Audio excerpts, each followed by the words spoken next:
Bonjour. Alors, il s'agit d'une... Ça, c'est une affiche de forain qui date de la fin de l'année dernière. Il y en a toujours actuellement sur Boissière, effectivement. Bon, ils les ont pas enlevés après le fait qu'ils soient partis de Bagnolet. Et moi, j'ai trouvé amusant, effectivement. Bon, je dérange personne. Il y a certains moments pendant la campagne, je les utilisais pour mettre des collages d'affiches. D'ailleurs, on les a enlevés. Et puis surtout, je m'en suis servi un peu pour un usage professionnel, en fait, pour faire des bricolos avec les gamins. Des masques. Je m'étais fait un masque de tyrannosaure. Ça m'a marré. Hop. Et voilà. Alors, moi, je fais un peu tout. Je suis un peu aussi mon propre accessoiriste, hein, donc. Voilà, je prends. Là, je suis dans mon quartier, un peu mon nouveau quartier, Boissière. Depuis quelques années, quartier que je connais bien. Monceau Chicken. Ils sont réouverts et j'espère qu'on annoncera ce soir qu'on peut rouvrir à peu près normalement. Parce que moi, les restos, j'aime bien. Si c'est les copains. Pom pom pom. Bon. Alors une fois que j'ai dit ça, de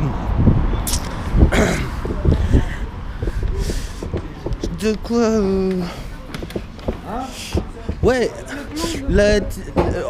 l'aspect totalitaire et tyrannique. Je veux dire, c'est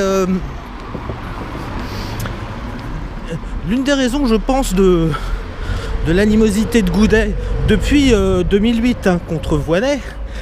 Du fait qu'il ait fait campagne activement pour boire, qu'il a très politisé, et puis même son premier édito, il déplorait la victoire de Voynet, quoi. C'est un petit problème avec la démocratie, que ce soit de la part de lui et de la part des communistes,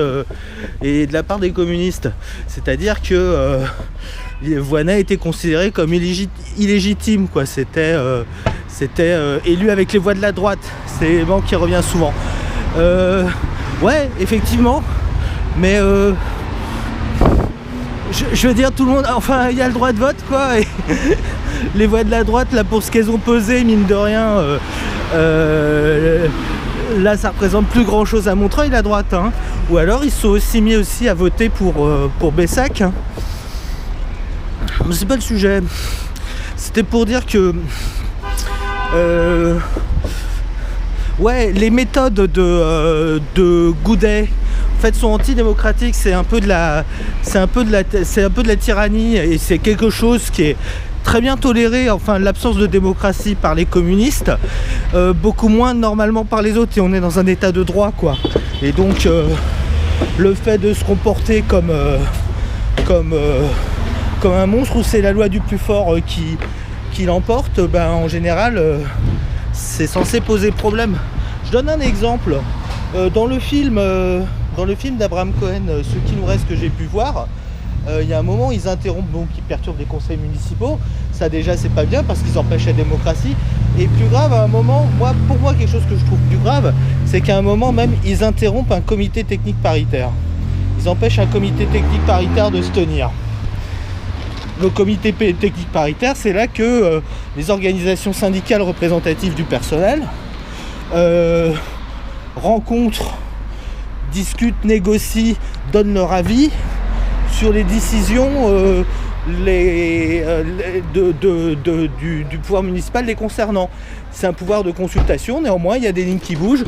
En cas d'unanimité des syndicats contre une décision, la copie doit être revue. Elle passera de toute façon, le dernier mot vient au pouvoir. Mais cela dit, c'est l'aspect démocratie. Il est particulièrement choquant que des syndicalistes puissent soutenir une lutte comme celle des cinglés du Méliès, qui ont quand même perturbé un conseil, un comité technique, empêché un comité technique de se tenir. Bon, j'ai un malin, moi, maintenant, avec mes nouveaux copains et dinosaures. Mais voilà, ça fait un accessoire. 5 minutes, c'est bien. Donc voilà, Goudet perturbe les conseils, les comités techniques paritaires. C'est un ennemi de la démocratie. Voilà, et donc on le voit effectivement dans le film dont il fait la promo. Donc c'est quelque chose qui est totalement assumé. Je suis pas sûr que ce sera peut-être tout pour aujourd'hui, mais enfin ce sera tout pour cette vidéo en tout cas. Je vais peut-être en tourner d'autres aujourd'hui.